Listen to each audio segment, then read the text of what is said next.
After some pretty significant changes this offseason, the Orioles 2025 Major League coaching staff has been set.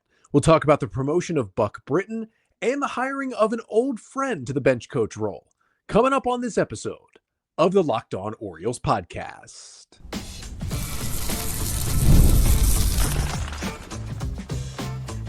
You are Locked On Orioles, your daily Baltimore Orioles podcast. Part of the Locked On Podcast Network, your team every day.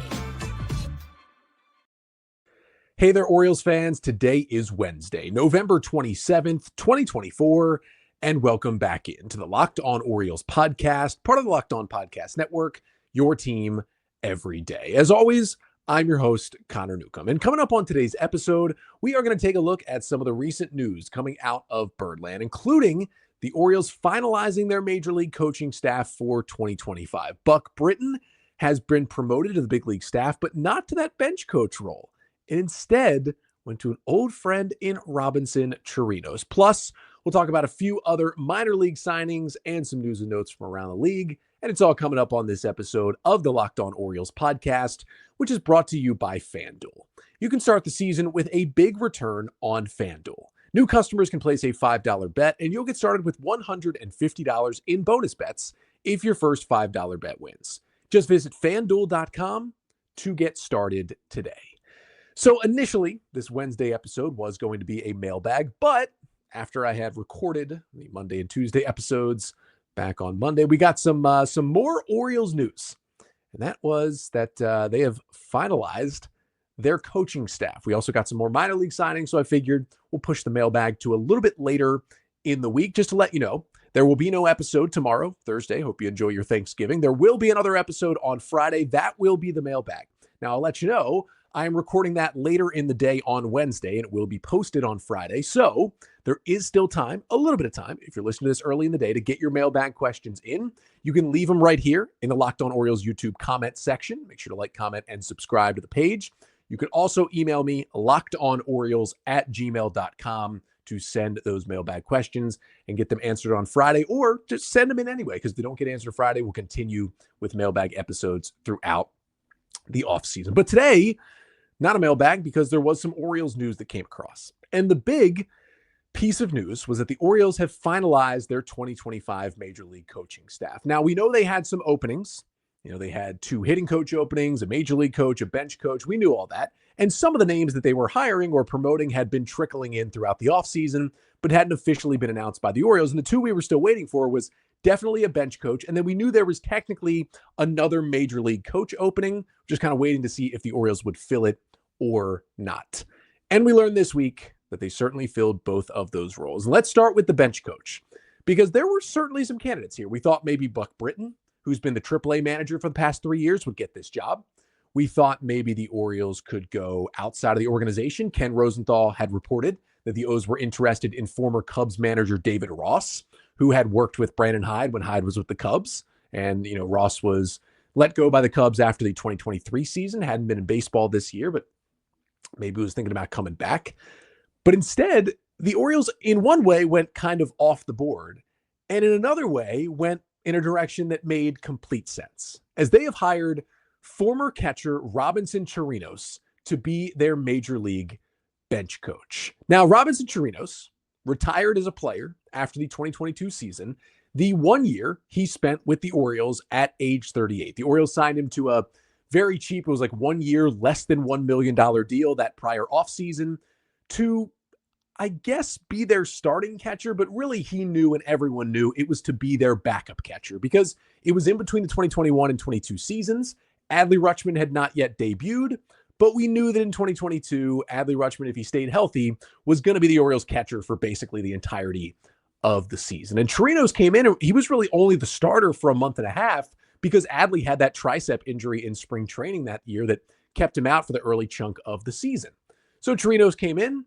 He was the starter for a while with Anthony Benboom as the backup. And then when Adley was called up in mid-May, Torinos ceded that backup role, still helped the Orioles, but kind of fit in perfectly in that spot. And now I'm not going to say he was a productive player, because he wasn't really. He played 67 games for the Orioles that year, had 220 plate appearances.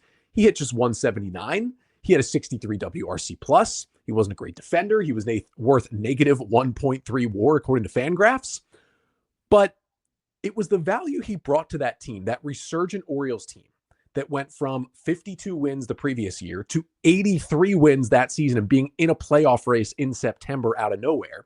It was the leadership and the veteran presence he brought to that team. And I get that those are things that can't be quantified and, can be some storytelling rather than some fact about some guys. But every story that came out of that clubhouse and about that was written about those 2022 Orioles just talked about how Robinson Chirinos was one of the main leaders of that Orioles clubhouse and how well he worked with rookie Adley Rutschman that season. He seemed to be just a perfect fit behind Rutschman in that spot. And despite Chirinos' struggles, it kind of happened because you could tell, okay, he was done. And that is why he did not officially retire, but he did not get back into Major League Baseball after that 2022 season. Because you could tell as a player, he had just kind of fallen off the cliff. But he had been in the big leagues for a while. He debuted in 2011 with the Tampa Bay Rays and had been in the bigs pretty much from 2011 through 2022. Rays, Rangers, Astros, Mets, Cubs, and then finishing up with the Orioles. And he was a productive player. He was always known as, and the stats backed it up, as one of the best blocking catchers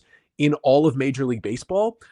Guess who's become one of the best blocking catchers in Major League Baseball? That is Adley Rutschman.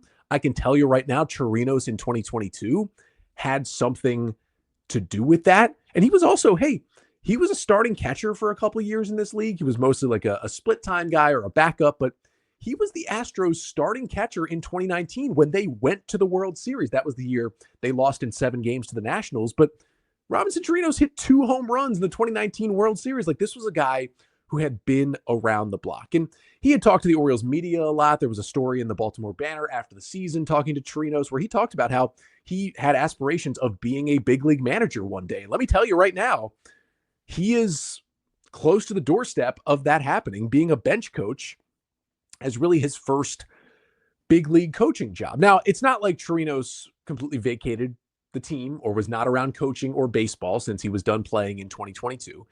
He's been around the Orioles a lot the last 2 years. He would show up in the clubhouse or the dugout sometimes and before games in 2023. Did the same thing in 2024. We saw him multiple times. And the Orioles, they do this every year. They also brought him in as what they call a guest instructor in spring training in Sarasota in 2024. He was basically a guest coach who's still related to the organization in some way and came in and worked with the catchers this spring as well. And he followed that up by being the bench coach at the Premier 12 International Baseball Tournament that took place this November. He was the bench coach for Team Venezuela, Robinson Chirinos, who had played for Venezuela in multiple World Baseball Classics and was a part of those teams as well. Did a great job in that role. And that tournament just ended this week. So I'm wondering if the Orioles were maybe waiting for that to end to make this Chirinos hire official, and that's why they sent out the official release on Monday. And again, I get if there's some skepticism. Robinson Chirinos has no big league coaching experience. He has coaching experience. He has plenty of big league playing experience. He has plenty of Orioles experience. He was on this team just 2 years ago.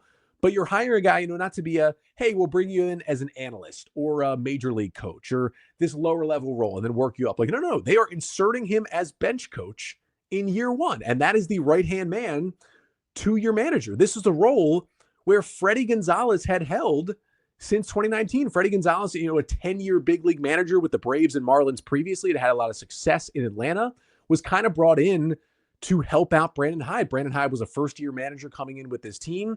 Gonzalez could provide the experience to Hyde that he just didn't have. And the Orioles let go of Gonzalez after this season, leaving this bench coach opening. And here's Chirinos with no MLB coaching experience. He's 40 years old, but he knows a lot of the guys in this room.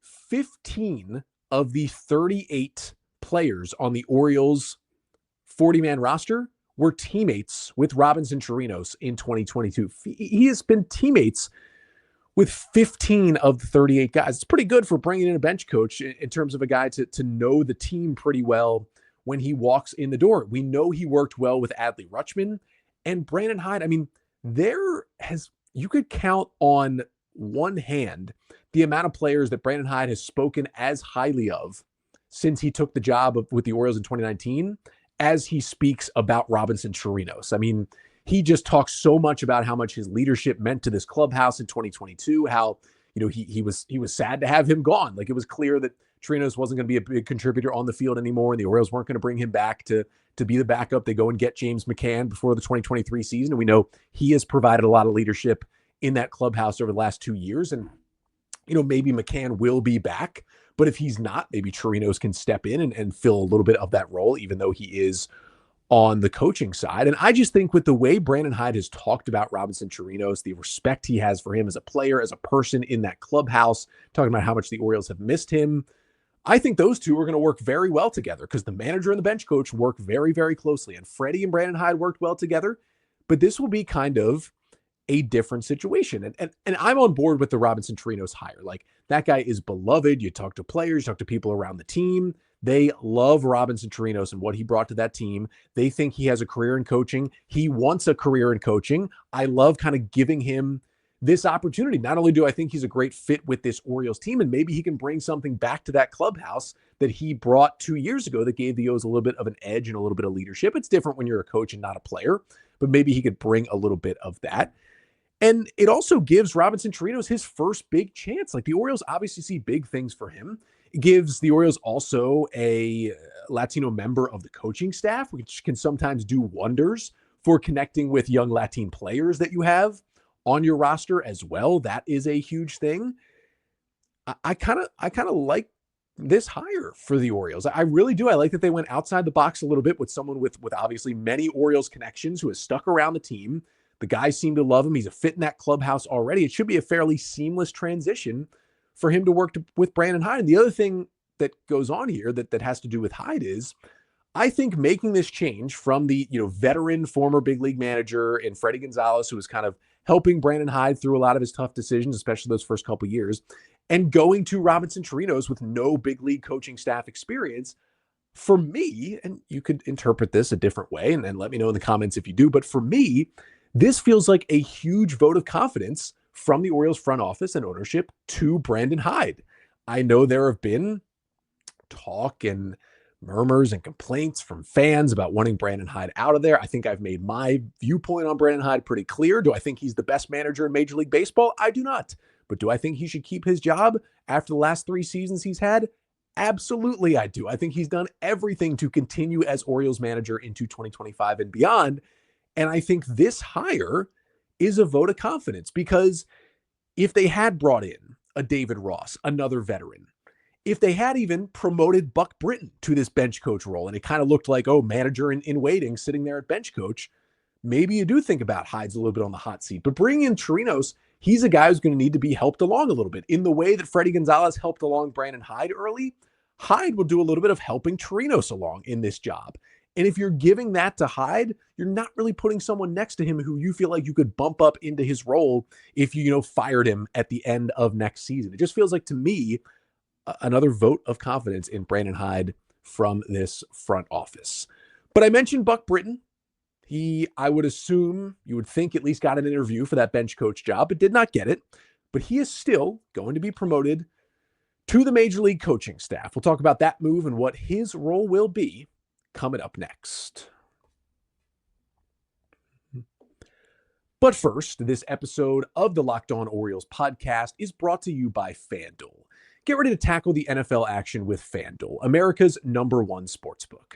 Because right now, new customers can bet $5 and get $150 in bonus bets if you win. The FanDuel Sportsbook app gives you everything you need to place live bets on the NFL, all in one place. The app is super, super easy to use. So when you get a hunch in the middle of the game, you can check out the latest stats, view live play-by-play, and so much more on the same page where you place your bets.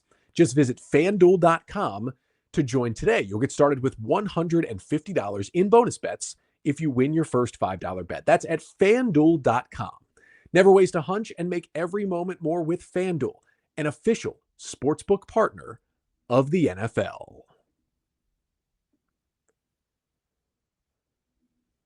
So as the Orioles hired Robinson Chirinos to be their new bench coach, they also made one more move official and then made the entirety of their coaching staff official as well. And that is Buck Britton has been promoted to the title of Major League Coach, and he will serve on the big league coaching staff in 2025. Now, Britton was rumored to be in the mix for that bench coach job, but Instead, he's hired to fill a role that was left by Jose Hernandez, who had been a major league coach for the past few years and was let go along with Freddie Gonzalez after the 2024 season. Buck Britton will fill that role. Now, when Jose Hernandez left, I did talk about how Jose Hernandez was by far the guy on the coaching staff I knew least about, and I knew the least about what his role was with the team. I'm sure he was doing some very important things in that clubhouse, but I just wasn't really sure what it was. It might be something similar for Buck Britton, where he's going to do a lot of different things to help out this Orioles team. And again, he comes with managerial experience and he knows these guys. He was hired by the Orioles as a minor league coach in 2018. He managed the Delmarva Shorebirds. Then he moved up to manage the Bay Sox in 2029 and 2021. Now the Chesapeake Bay Sox, not the Bowie Bay Sox. And then he was promoted again in 2022 to manage the AAA Norfolk Tides. And he has managed the Tides for the past 3 seasons. And if you look through this Orioles roster, there are 38 players currently as I record on Tuesday night, 38 players on the 40-man roster. Buck Britton, at one point or another, has managed 27 of the 38 players on this 40-man roster. And that doesn't even include guys who, went to AAA on a rehab assignment and were technically managed by Buck Britton for a couple of games. I'm not even including those guys, and you still get 27 of 38 have been managed by Britton at some point in the minor leagues. He knows these players well. These players love him, especially, I already talked about how Robinson Chirinos has a special relationship with Adley Rutschman and his development. Buck Britton has a special relationship with Gunnar Henderson and his development. So you're tailoring these hires to the entire team, but you have brought up 2 hires who are really important to the 2 faces of your franchise right now in Rutschman and Henderson. And Britton has been around with the Orioles forever. 35th round pick of the O's in 2008. Stayed in this organization, grinded his way up to AAA until 2014, then played a couple more years in the minors elsewhere and in indie ball before the Orioles hired him into coaching. Of course, he is the older brother of former Orioles closer Zach Britton as well, so it's been a family affair for him.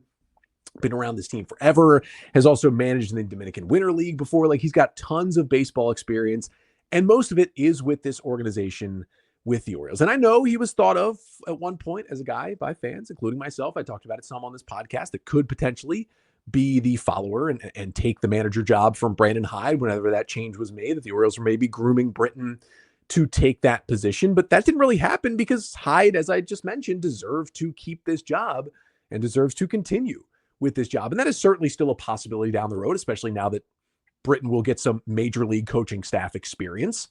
But doesn't seem imminent at this point. And it seems like the Orioles would go some other ways if they did let go of Brandon Hyde. And really, I love that he is on this staff because, again, another guy that so many of these Orioles young players speak so highly about. There's all those cool videos of Buck Britton telling, various Orioles prospects over the past 3 years that they had been promoted from AAA and that they're going to the big leagues for the first time. And Britton always seems to be kind of the perfect guy to deliver that message as he does. And it's just really cool to see his work pay off, get to the major league staff. And again, I can't tell you exactly what he's going to be doing for the 2025 Orioles, but with the relationships he has, with the experience he has, I know he is going to be important to this staff in the years moving forward. So as long as he's not throwing batting practice, and if you know, if you watch this year's home run derby with him and Gunnar Henderson, as long as he's not throwing BP, I'm feeling real good about the role of Buck Britton being promoted to this staff as well. And the Orioles made it official with the Britton and Chirinos hirings. They have the official MLB coaching staff for the O's in 2025, and it finishes with 4 new faces on that staff. Some guys got different roles and got promoted, but 4 new faces, 3 of them kind of Orioles-centric. 2 of them were promotions from the minors, Buck Britton coming from AAA manager, and Sherman Johnson moving up to be an assistant hitting coach from the minor leagues, where he was a hitting coordinator in the minors and a hitting coach as well. And then also, you've got Robinson Chirinos, who has been around the O's for the past 3 seasons. And then Tommy Joseph. Tommy Joseph hired away from the Mariners. He was their assistant hitting coach. He'll now be one of the Orioles' assistant hitting coaches. Really, at the end of the day, there were a lot of people when, Gonzalez and Hernandez were let go, and Ryan Fuller and Matt Borg-Schulte, the co-hitting coaches, left to take other jobs. There was a lot of talk. It was like wanting a full overhaul of this major league coaching staff. And unfortunately for those who wanted that, 4 new faces, but really one completely new face. The only outside hire, I would really call it, is Tommy Joseph coming over from Seattle for an assistant hitting coach role. So the Orioles know they have had success doing what they're doing. They're making some tweaks, certainly, but they are continuing with the long goal of doing what they've done to try here and win a World Series. But that's all the coaching news. We've got some other Orioles news and notes to get to, a couple of minor league signings. We've got news on a player the O's were interested in signing elsewhere, news on a player that the Orioles might now be interested in, some Orioles free agents, all that good stuff. We're going to run through it with the whip around to finish off the pod coming up next.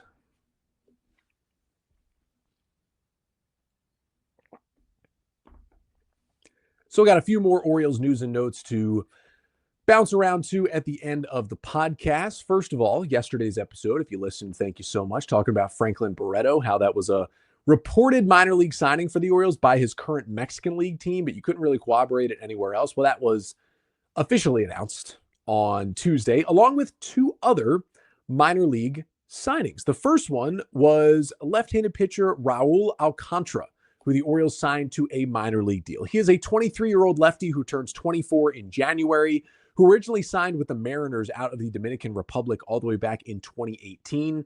Now, he moved up the Mariners system all the way to AA, but was never even a ranked prospect in the Mariners system, was never super on prospect radars, but he got moved to the bullpen this year in AA. He threw 70 2/3 innings as a reliever, had a 3.44 ERA, 50% ground ball rate with a 21% K rate and a 14% walk rate. It's a fastball up to 98 with a good slider.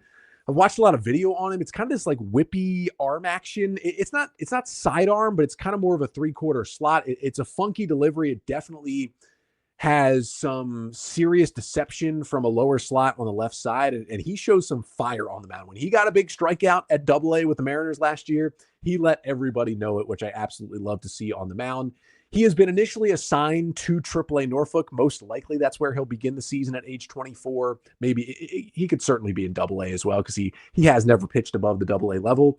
Probably not a guy who could get to the big leagues with the Orioles in 2025, but a guy who they're going to bring in. He'll probably pitch between Bowie and Norfolk out of the bullpen this season. They'll see what they have. And then if they like it and they think he's getting close to the bigs, they'd probably bring him back on another minor league deal for 2026. And at that point, maybe he could be an option for the Oriole bullpen. And the other guy the Orioles brought in was utility man Jeremiah Jackson, who was also signed to a minor league deal. Jackson was a former Angels second-round pick out of high school all the way back in 2018. So it's been a while since he's drafted, but just like Alcantara, he's a pretty young minor league free agent. Alcantara will be 24 in, January? Yeah, and Jeremiah Jackson is only 24 now. You know, most of these minor league free agents, 26, 27 plus years old when they get drafted out of college, but these high school guys and younger international guys are a little bit younger when they hit free agency. Still some upside left with these guys. Now, he was drafted by the Angels, and he was moving up through the system, and then was traded to the Mets at the 2023 deadline for reliever Dominic Leone, and he had been with the Mets in AA ever since, became a minor league free agent, and the Mets decided not to bring him back. This year in AA with the Mets, I believe those are the Binghamton Rumble Ponies. He played 121 games, 482 plate appearances. He slashed 205, 245, 373, did hit 19 homers, but didn't do much else, and finished with a 74 WRC+. Remember the all-encompassing offensive stat where 100 is league average. You don't love being 26% worse than league average in AA, but that's what he was. And really, it was his first poor offensive season in the minor leagues. He had always been at worst an above average hitter at all minor league levels. This was the first season where it was like, woof, that was kind of rough to watch. And some of the issues he had as a prospect kind of reared their ugly heads this year in AA. Now, the Eric Longenhagen most recent FanGraphs write-up on him, which was back in 2023, called him a guy with huge power, but a 20 grade hit tool. That is Scout Talk. The scouting scale is 20 to 80. 20 being the worst, 80 being the best. 20 grade hit tool basically means, yeah, he's got huge power. When he makes contact, he can drive the ball, but he struggles more than anyone to just make contact with the baseball and get hits. Now, he has been versatile. He's played every defensive position besides catcher and first base so far in the minor leagues. He has yet to play above AA, but he's been around the diamond. He's been playing a lot more outfield the last 2 years. He was drafted out of high school as a shortstop and was mostly an infielder early on in the Angels system, but been playing all three outfield positions in the last few seasons. And here's the thing, like, he was with the Mets and they couldn't unlock him, so it's a little bit concerning, but most of his minor league career came in one of the worst development systems in baseball. That's the Angels. Maybe coming over to one of the best development systems in baseball in the Orioles could help him unlock some things, because it's some serious raw power and some serious juice. He's got some speed as well. He is toolsy, as people would put it. But man, oh man, does that swing still need some work? Man, oh man, does that contact rate need some work? The strikeout rates weren't crazy high, but it's just not enough contact to tap into all that raw juice and raw power that he has. Again, he'll be another guy whose depth at AA and probably AAA Norfolk for most of the year, probably not going to be an option for the Orioles at the big league level in 2025, but you bring him in for minor league depth to see what you got. Again, he's only 24 years old. Maybe he needs a little more instruction and maybe he can pop, because there is still a lot of tools in that bat for Jeremiah Jackson. Just a couple more things to get to here. We had our biggest free agent signing of the offseason so far happened earlier this week. That was Yusei Kikuchi, who signed a 3-year, $63 million deal with the Angels. Speaking of the Angels, I had him number 3 last Friday on my left-handed starting pitcher free agent wish list for the Orioles. I only had Blake Snell and Max Fried above Yusei Kikuchi on that list. I was very in on the Orioles getting him, was traded to the Astros from the Blue Jays at the deadline, changed his pitch mix, pitched like an ace down the stretch. His projected value from the John Becker free agent matrix was a 3-year, $50 million contract. He got 3 and 63. So he got a little more money, but still not a super high price for him. Not sure the Angels are going to be setting the pitching market, but this deal did show that players are willing to sign with bad teams if they give them more money. And I can guarantee you there were more teams than just the Angels that were interested in signing Yusei Kikuchi this offseason. Maybe because of his age, most teams are only willing to give 2 years, and the Angels gave 3, and that's why he signed. But either way, kind of a start to the pitching market going here in November. Orioles have some reported interest from Rock Kabako of Masson. They were reportedly interested in Elias Diaz, catcher, to potentially sign as their backup for Adley Rutschman. Now, when I did my free agent backup catcher wish list, I did not include Elias Diaz, but I will be honest, I do a top 6 on these wish lists. Elias Diaz ended up being number 7. He was my final cut before I did my list. But Diaz was the All-Star Game MVP in 2023. If you remember that, with the Rockies, hit that home run late in the game off our own Felix Bautista. But overall had just an 83 WRC plus that year with the Rockies. He was good in the first half. He was an All-Star. He was terrible in the second half. He was split time between the Rockies and the Padres this year. Still wasn't very good. 350 plate appearances, 0.5 F4, 81 WRC plus, hit 265, only a 20% strikeout rate, not too bad. And in his career, he's had up and down framing numbers, but generally been known as a good defensive catcher, solid blocking, has a really good arm, good pop time. He would be better back there defensively than James McCann was. That would be an upgrade. And while his offensive statistics this year were pretty similar to McCann, his upside is still absolutely higher as a hitter. Like back in the day with the Pirates and the Rockies, he could hit the ball a little bit. 2015, when he was coming up as a young guy, he could hit. His best season was 2018 with the Pirates, but he's got a little bit of a higher ceiling, I would think, at this point than James McCann, while still being a better defensive catcher. So probably an upgrade there. It all depends on how much you weigh McCann's leadership versus what Diaz could bring you. But the Orioles, at least according to Rock, showing interest in Elias Diaz for that catcher position, and his projected value on the free agent matrix would be a 1-year, $3 million deal. So it wouldn't cost the Orioles much at all to bring him in. And the final piece of news I just wanted to say is there have been reports that the Blue Jays are reportedly interested in both Anthony Santander and Corbin Burns. We know the Red Sox also have interest in Burns. I got to tell you, one of the nightmare scenarios would be Santander and Burns both signing with the Blue Jays this offseason. We know how the Blue Jays offseason went last year, where Shohei Ohtani was, quote unquote, on the plane to Toronto. We know how that worked out. I would really love Santander and Burns to be back in Baltimore. I'll tell you that right now. But if they're not, please, let's not let them both end up on the Blue Jays. That'll do it for today's episode. Thank you so much for tuning in again. Still have time for some mailbag questions. Put them in the comments section here on YouTube or email us lockedonorioles@gmail.com. We'll take tomorrow off, back on Friday with a mailbag episode. Please, please, please, however you celebrate it, whether with family or friends or whomever, enjoy your Thanksgiving holiday. If you're not even celebrating the holiday, but just getting time off, enjoy your time off, whatever it may be. Try to enjoy yourself the best you can, however you see fit here on Thursday. And we will be back with a mailbag episode answering your Orioles questions on Friday's episode. But until then, I'm Connor Newcomb, and this has been the Locked On Orioles podcast, part of the Locked On Podcast Network. Your team every day.